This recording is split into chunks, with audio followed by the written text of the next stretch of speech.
The Roborock wet dry vac has finally come in. Vacuuming and mopping all in one, finally. Let me show you guys how to use it. So you want to pull off your clean water storage, pour some water in there, and then your solution.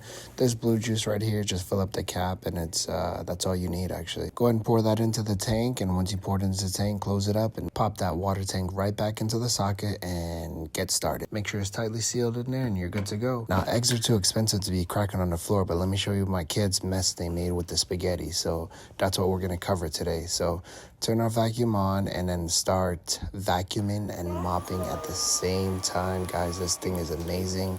It's a little bit loud, but you know what? It's not loud, to make a difference to me.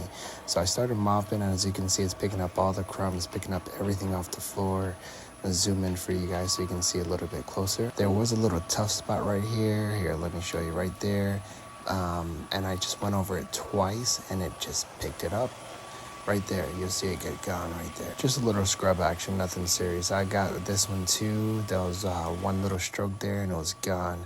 The thing I like about this is that it heats up and pulls that debris off the ground. It has a great turn radius. Check this out. It swivels left and right pretty easily. And my favorite feature of this thing lies flat. If you can see that, it goes all the way down so it can get under any cabinets and stuff like that. Another cool thing about this, it has like this little auto drive mode on it where it just pulls itself. You don't have to push it, so that's cool too. Best part, when you're done, you put it right back in the dock and it self cleans. It cleans the brush and it dries the brush, so you don't have that funky smell like in regular mops. Once the self-clean function is done, you pop that bad boy out, and then you empty that dirty water every single time. You don't want to leave it in there so it doesn't stink. Easy to open, as you can see there. And then you just pour all that junk out. Remember, it's a vacuum too, so you can have all that clumpy stuff.